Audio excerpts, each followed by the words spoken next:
បាទជំរាបសួរបងប្អូនបាទបងប្អូនណាត្រូវការHyundai បាទ Hyundai Kona ឆ្នាំ2019ពោលបាទ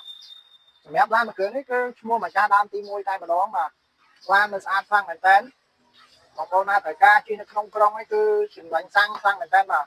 សាំងគឺស៊ីតិចបាទស៊ីតិចខ្លាំងមែនតើបើសិនជាបងប្អូនណាមានចំណាប់អារម្មណ៍ចង់បានឡានមួយគ្រឿងនេះទៅដឹកកូនដឹកអីទៅរៀនឬក៏ចុះតាមខេត្តនេះក៏បានដែរបាទរៀងតូចបន្តិចហ្នឹងតែជិះស្រួលជិះហាត់ណែល្អបាទ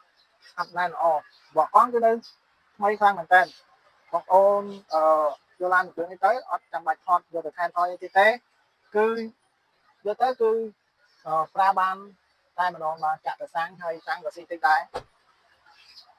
ហើយបើសិនជាបងប្អូនចង់បានព័ត៌មានលម្អិតឬក៏រូបភាពបន្ថែមឬក៏តម្លៃបងប្អូនអាចឆាតមក Telegram ខ្ញុំបាទសុភ័ក្រ099 630 873 630 870